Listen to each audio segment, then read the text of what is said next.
my name is Kendall Gelner, and I'll just start sharing my screen here in a second.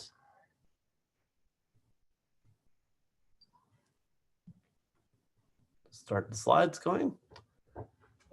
And I'm going to be talking today about StoreKit testing with Xcode 12 and iOS 14 specifically. And I'll explain in a moment why that's a kind of key factor.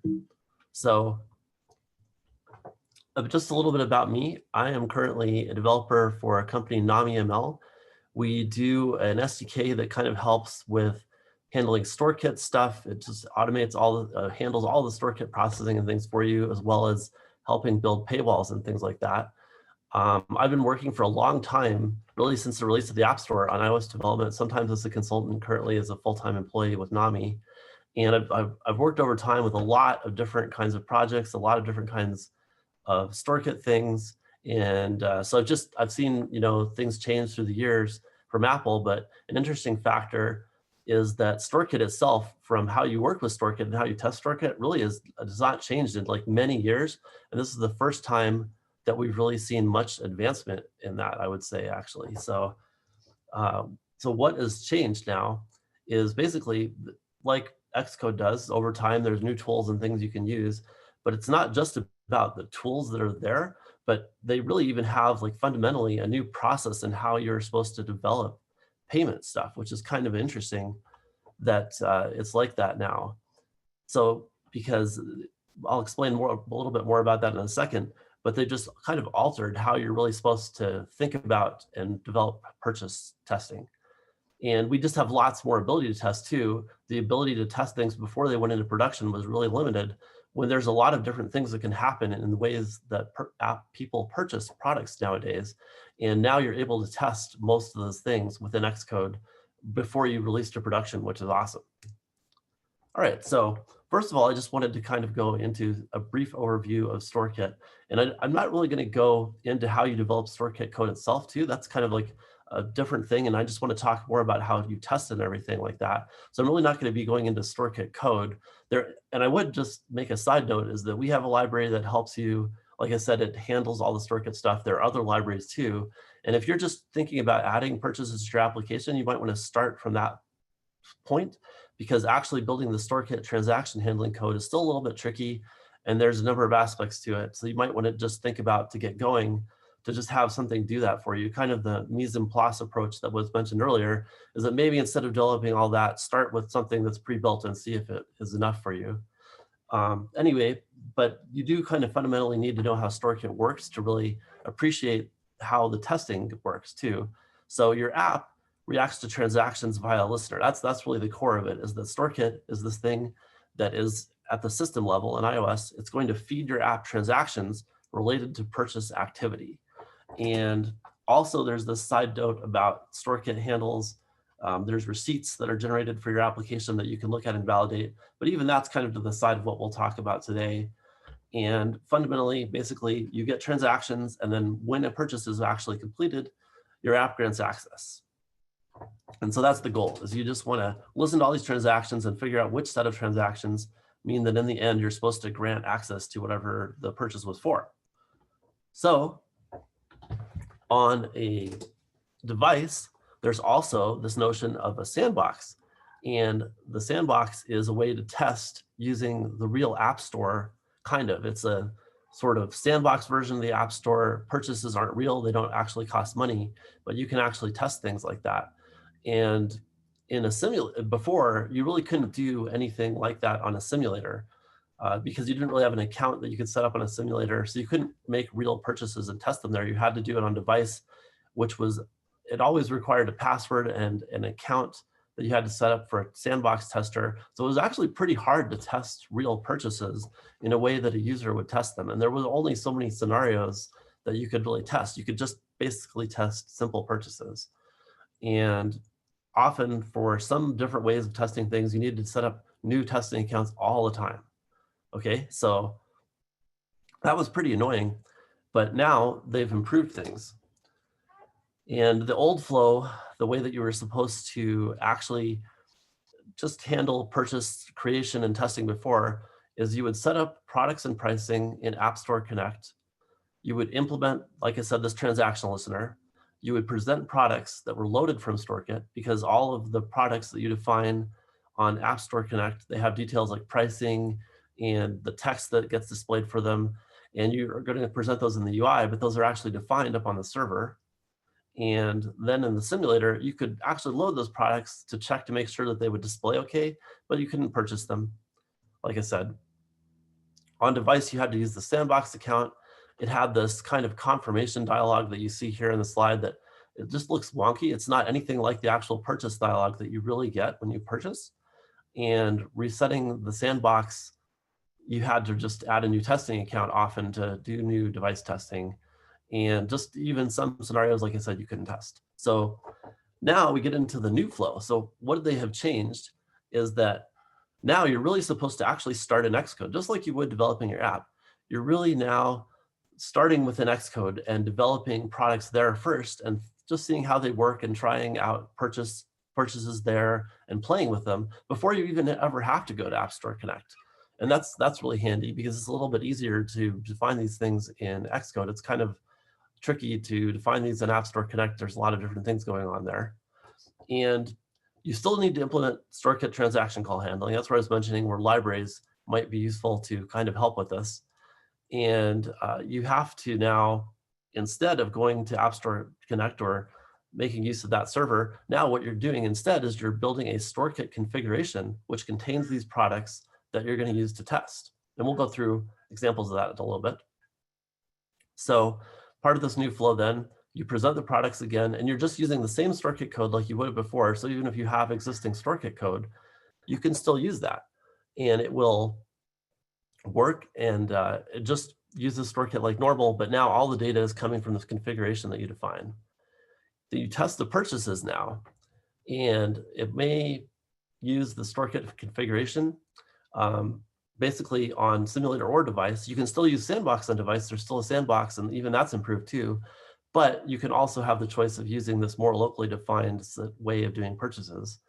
And then you can test extra purchase scenarios too using some of the tools they've defined.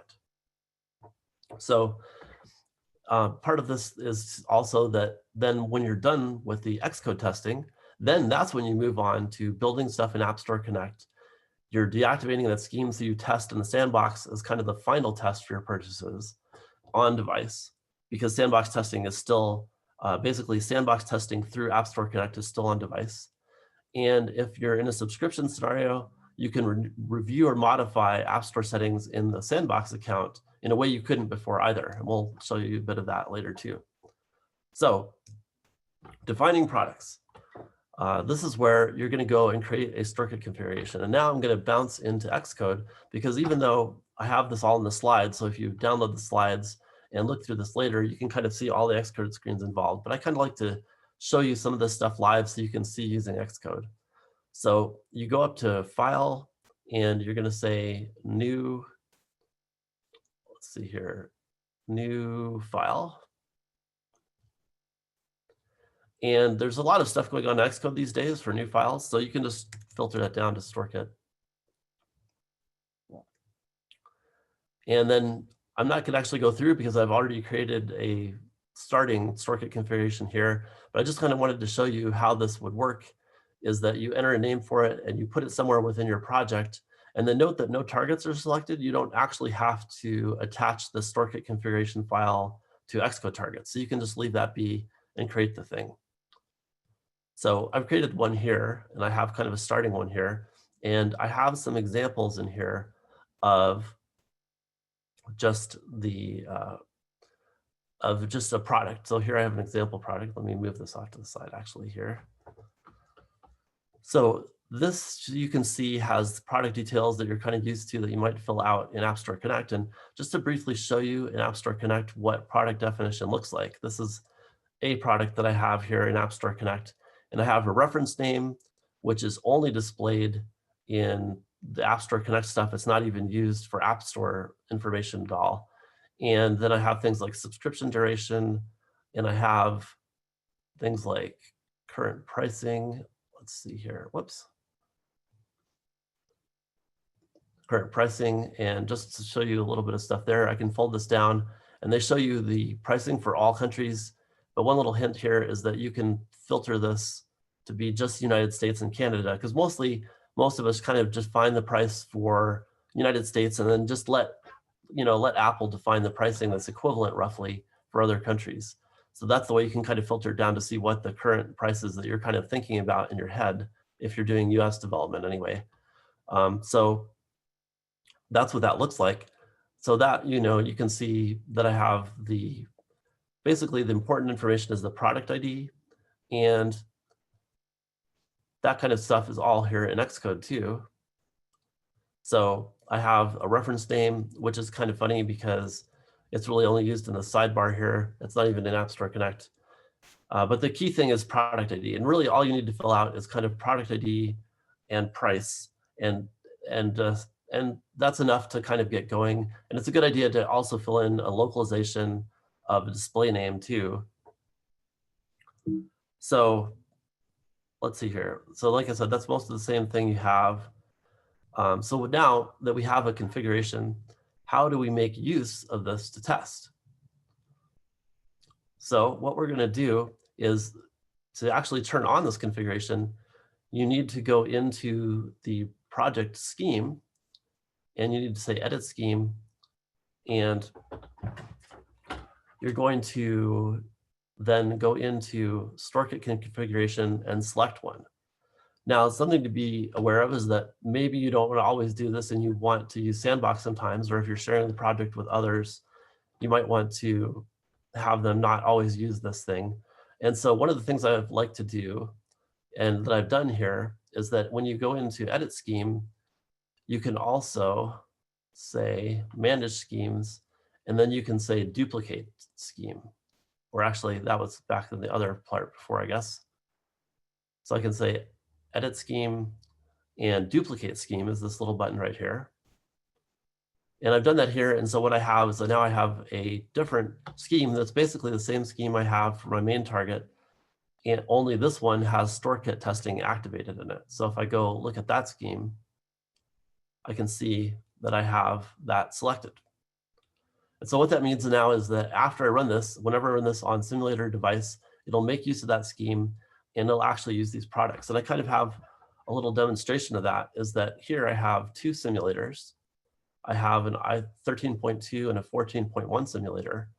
And in the 13.2 simulator, it's not able to use this. So actually, like, even though I have that scheme selected, when I run this, I wouldn't actually see those products that I defined. I would actually see instead whatever I had set up in App Store Connect. So here you can see in App Store Connect, I have 4 products defined, and so that's what you get. But if I run this thing from Xcode, and make sure I have the right Xcode simulator selected. So when I run this in the iOS 14 simulator, it's going to use just these 3 products that I have defined in there. Let's take a moment to start up. And so I'm going to go into my paywall, and you can see I just have 3 products, the 3 things I've defined there. And in fact, it's kind of funny because I actually have these really set up for subscription products, but going back to the configuration, just for fun, I entered one of these as just a normal in-app purchase, and the other ones are subscription products. So that's another way that you can kind of play around too, is that you can create subscription, non-subscription products and try using them in different ways. So anyway, so now you can see that this is actually using the information that is from this configuration file, which is nice. So again, let's see here. We are going to, now that we have looked at the configuration and we kind of see how you create products in it, we're going to say what kind of other tools are there to kind of make use of this new configuration that we have defined and these products we've defined. So what you can do, there's kind of 2 different new places. There's the debug menu, and the debug menu in Xcode, here I'll drop this down, has a StoreKit entry now in Xcode 12. And this has managed transactions. And there's other things too that will activate in different scenarios, which I'll get into in a little bit. But basically, you go into StoreKit, you say manage transactions, and it opens up a transactions window that's going to show you transactions that StoreKit is sending your application kind of as they occur, which is cool. The other thing that they have here in Xcode, and just a moment,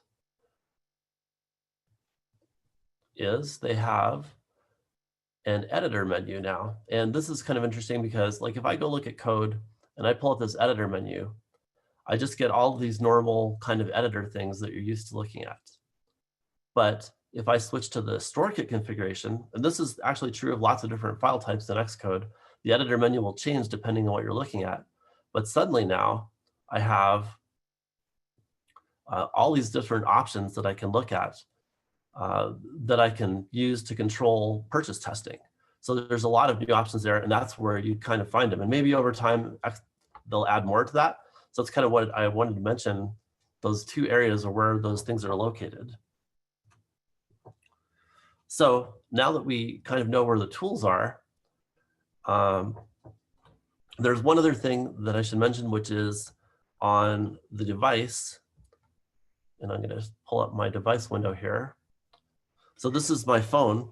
And one other new thing that's in really iOS 14 only, so you'd only see this on an iOS 14 device, is I have the ability now to go into App Store and a Sandbox account. And I can, whoops, I have signed out by accident. Well, unfortunate. Okay, I'm not going to do that here, but I'll just show you in a movie that I set up earlier.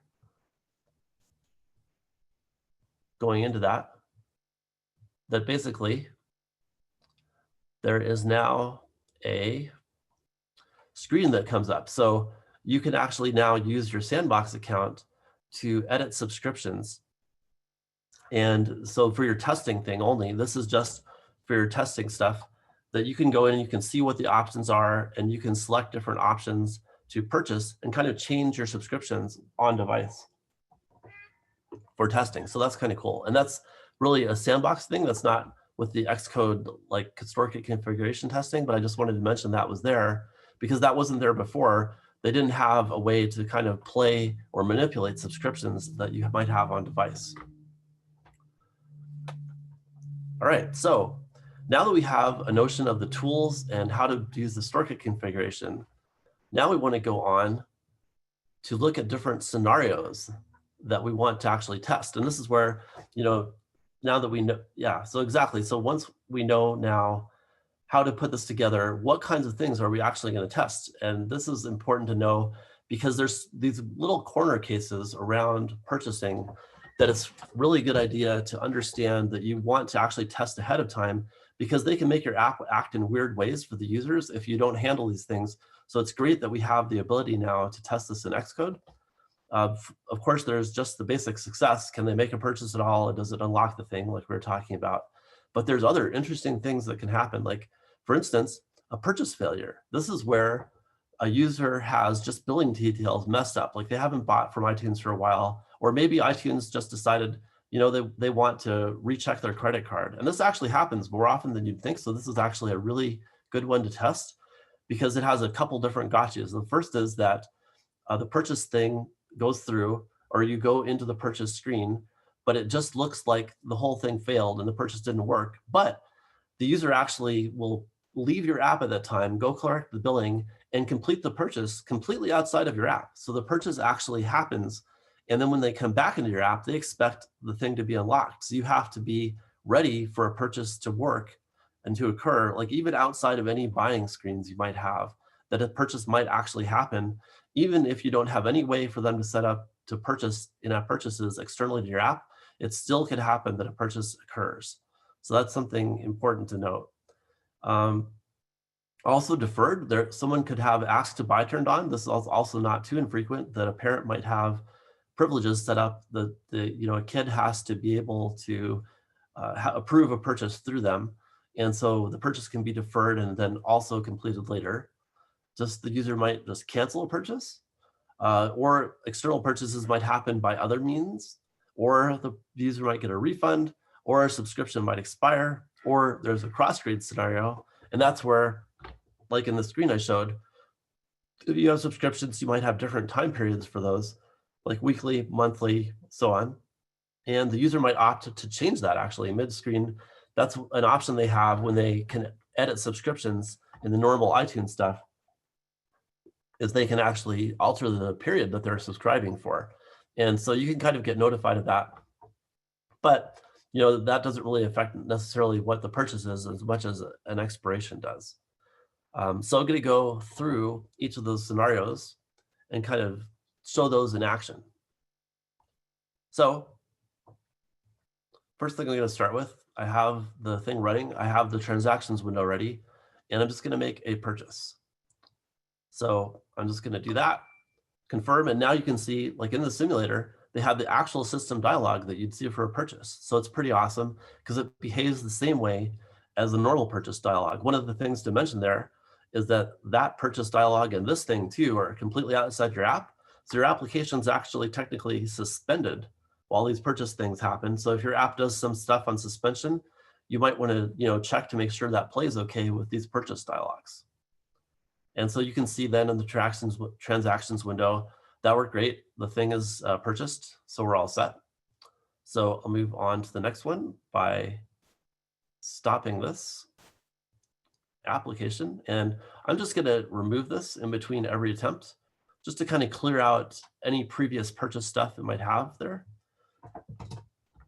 All right, so the next scenario we have is purchase failure. And this is, like I was talking about, kind of one of the interesting ones. And so to turn this on, I go back into Xcode, go to the editor, and I say, and I tell it, I want to enable interrupted purchase. Now, any purchase I make after this point will be considered interrupted, and you'll see what that looks like in a second as I run this.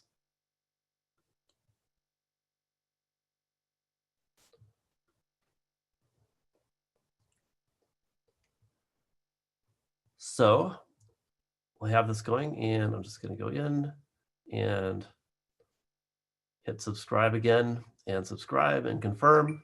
And that appears to work, to the user, but then all of a sudden, purchase incomplete, did not try again. In a real purchase scenario, the user would actually see the user would actually see a little dialog telling them that they needed to go correct billing or what have you. And so they would go off and do that. In this case, it'll just return back to the application.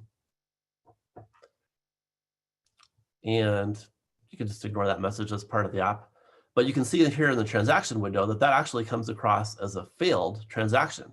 So, to the app, that looks like it didn't work.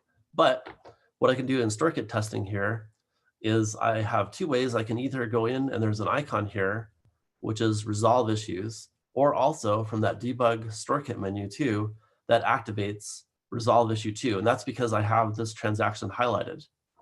So I'm going to go in and just say resolve the issue. And you can see a purchase transaction is now sent to me. So that's pretty awesome. So now if I go back into this application, and if I kind of leave that screen and come back in, you can see this now says upgrade subscription because it knows that I've purchased that particular option now. The purchase actually completed. So my application reacted to that and said, oh, I should enable that.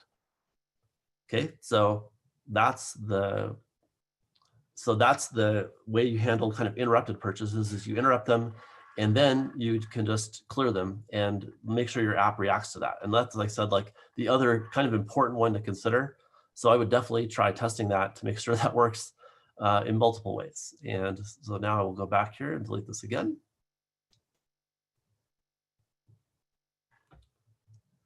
And we are going to go into deferred.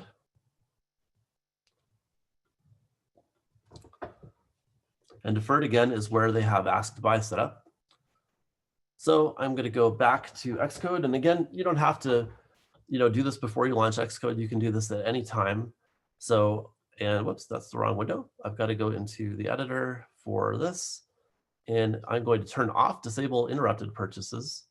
And I'm going to enable ask to buy. So now that I have this running and I have enable ask to buy set up, going into this thing, going to subscribe. And again, I'll try and subscribe. But since ask to buy is on, it asks this. And for some reason, there's still a little bit of bugginess around some Xcode things.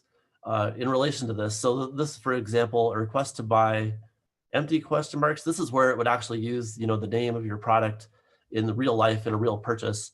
But in this one, it's just kind of this Xcode thing. But this is roughly what they would see for ask to buy. And so I can say ask.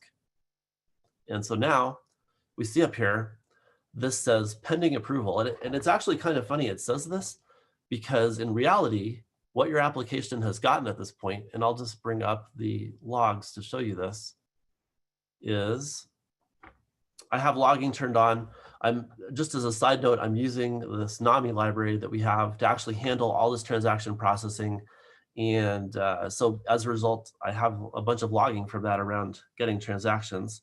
So I can say receive transaction, and I kind of see what transactions I have gotten. So it said purchasing, and then it said deferred. And so that's the funny thing here, is that this is actually a deferred purchase. Pending is actually a different thing.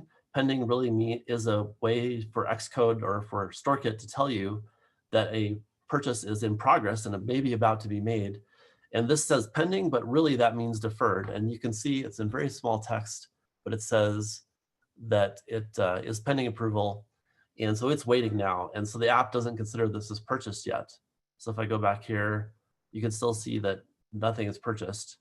But what I can do here is this has enabled these two buttons. So it's decline or approve. And again, the debug menu has the same thing, StoreKit. You can say approve or decline. So I'll just go ahead and approve that. And again, that changes to purchased. And so now it's sent a purchase transaction to my application. So if I go into one of my things here, I see again that the subscription is now active. So that worked.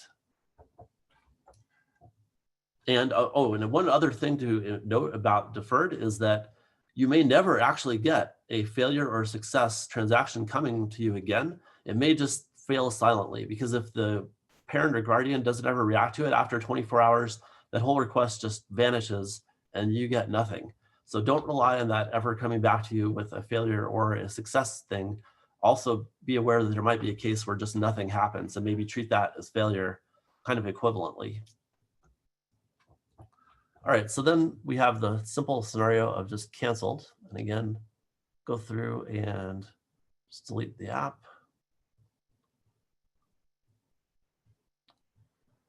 And I'll run that. And while it's running, I will, disable ask to buy. So now I've kind of reset it again. Interrupted purchases are off, ask to buy is off. And I'm just going to test a canceled purchase. And so I'm going to run this thing again, and I'm going to go in, and I'm going to say subscribe.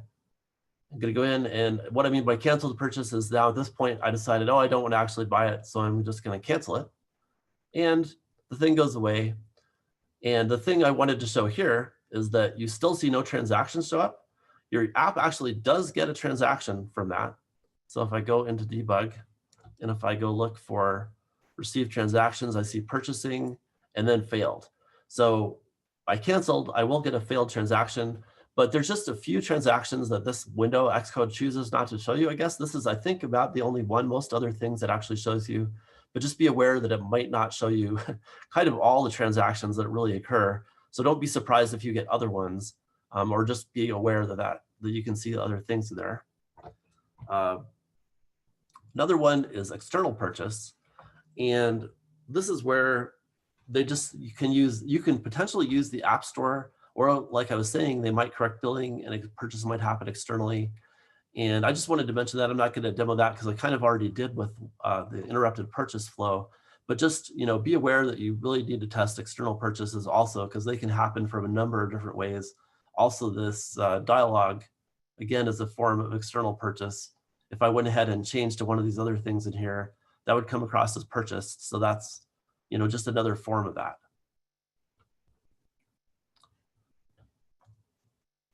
Okay, and then refund. So I will go ahead and actually, let's see here. I'm actually going to show you the refunded purchase. So I'm going to go back to this app, and I'm just going to say confirm to actually make the purchase. We'll see the transaction show up. So an option you have here is you can refund that purchase. And one thing to know is for some reason, they have not enabled refund for just normal products. Like if you buy a straight up product, the refund option doesn't seem to enable. I think that might be a bug. I'm not quite sure. But you can only refund currently for subscriptions. And I think it's because they actually have a new thing that they added, a new transaction for notifying you of refunds. And so that might be why they've set it up only for refund testing within Xcode. But either way, that's how you would refund that. And I currently have not got the refund handling quite working on this yet. So I need to make that work. But if I hit refund, this will stay refunded and it will tell your app that that has been refunded also. So that's how you would test that. Now for subscriptions, this is kind of interesting because this is a cool thing to play with. If you're actually adding subscriptions to your app, you can of course have different time periods that the subscriptions are good for. So how do you test that? Well, what you can do, go run this again. And also, just as a side note, it's kind of interesting, whenever you're deleting the app like this, you're deleting the transaction history, and that's why this window is clearing out between every run, because it's kind of monitoring the transactions that happened. It knows all the transactions that happened within your app. So even if I close down Xcode and reopen it, it would show me transactions that had occurred in the past too. So you can kind of see the history of transactions in between Xcode runs too, so that'll stay around. And you don't have to worry about that kind of going away within just one session. But anyway, I'm going to test here some recurring subscriptions. So I have a 3-month subscription here. And I'm going to say confirm and purchase that. So now I have a subscription purchase like I've done here in the past. But let's say I wanted to cancel it. Well, that's in theory what this subscription options button is for. I say in theory, because in reality, what happens currently to me in Xcode is that if I hit this, is also the crash Xcode button. So that is not quite working for me. It might actually work for you because it's kind of funny, because also like the speaker at the last session about the encryption stuff was mentioning, is that Xcode final actually kind of behaves differently than the Xcode betas did. And so actually Xcode betas actually worked for me generally testing the StoreKit stuff pretty well, but the Xcode final actually broke a number of things. And it was only with 12.1 even that some of this other StoreKit test stuff started working. But that subscription button is still broken to me, and other people have it broken in different ways. So just be aware that as you're testing this, if it's kind of broken, maybe try using the newer Xcode 12.2 betas to test it. Hopefully, this will just stabilize over the next few versions of Xcode, and all of it will be working for everyone. But just be aware that that might actually happen to you, and that it could be. It's just that Xcode is a little buggy around this whole StoreKit testing stuff. So just kind of be aware of that. But yes, but what I wanted to really show you also is that another aspect of testing. I meant to activate this before, but another aspect of testing subscriptions is you want to see them expire. So I'm going to try running this again. And here it is decided that this is kind of interesting. This is actually why I like working with Xcode, even though this technically kind of interrupts the demo. I just like to show you, that this kind of stuff happens to everyone with Xcode, even people that have been using it for a long time. So it's complaining because some weird reason that it can't see that. And in fact, what Xcode has done here that is causing that to happen is this is kind of a newer thing that's happened with the latest version of Xcode, is that sometimes when you first load up a project, it just doesn't really load the project properly. So I'll go into Xcode and say File, Open Recent, and just reopen the project. So if you see that happen like that, where just kind of the project is invisible or whatever, just kind of reopen it. And let's see if that helps me out. Yep, sure enough, now it'll run again. And here in a moment, we'll have a purchase to make again. So I'll try this and subscribe. And it's done. Whoops. And I meant to say editor, debug StoreKit manage transactions. And you can see that purchase transaction. So an interesting thing here is that, so this is a subscription, so it expires after a certain period of time. So when does that expire in the simulator? Well, that's a new thing, is that in the simulator too, as part of this, like if I go back to Xcode and I look at editor and they have a time rate. So this is where you control how fast the subscription will be able to expire. The default is actually real time when it first opens up. So that means it would actually last the full 3 months in Xcode testing, but you can change it. And really most of your subscription testing, you're just going to want to test it very quickly. So you can set it to a second is 1 day. And so what that means is that within about 90 seconds, you'll see this thing auto renew. And the thing to be aware of, in previous worlds, you could have the same kind of auto renewing scenario when you did sandbox testing on device, and it would renew, and it would renew like 5 times, and then it would sort of end. And that doesn't happen in Xcode testing with this StoreKit stuff. This will just keep renewing again and again and again until basically it is done. And I'm just going to leave this up actually so we can kind of see it renew. It should happen pretty soon. But yep, and that's the kind of funny thing I see in the comments. Someone says every version of Xcode has a crash Xcode button, but it's a different button for every release. That's very true. But anyway, so this will renew and renew. And like I said, you're supposed to use subscription options to fix that, but it doesn't work currently. So unfortunately, I can't really expire the subscription other than, you know, kind of closing down the app. But that's where you'd actually go in to expire subscription prematurely before the renewal happens. And also to cross-grade too. Like if you wanted to cross-grade, that is where you would go do it to test an Xcode. Is in the subscription options, you would see the other options you had for subscribing. You'd be able to choose something else and do the cross-grade scenario that I talked about before, but that's not really possible there. I'll just kind of leave that up since that's about to kind of renew, but while that we're waiting for that, I'll just kind of show this thing here. And I just want to talk about a few other things. There's subscriptions offers, this thing called subscription offers, and they are a little complex because they require signing an offer. They are only for people who are renewing subscriptions that have expired before, that you want to bring them back in, but you can test them in this Xcode system. I just wanted to mention that that was kind of up there in that same editor menu. You may want to also test changing localization of the storefront. I'll just kind of show you briefly what that looks like here. Just go back into Xcode under editor. You can select a storefront that you want to test. So you can change that and sort of see what stuff looks like in different currencies. And it will also report your storefront as different, and different localizations too that you can turn on to display your pricing differently too. So that's something that's probably good to test just to make sure your pricing display is good. And so just kind of be aware that that's an option. And let's see here, I'll go back to this. And if you want to do receipt validation, I don't want to get into that in this talk, but requires a public certificate from the editor menu. And sandbox device testing, I kind of already showed you this. So basically, I just wanted to mention really quickly that how you set up a sandbox account is that in App Store Connect, you go to users and access, and at the very bottom is this sandbox accounts thing that you can set up a new tester for, and you need an Apple ID email to set that up.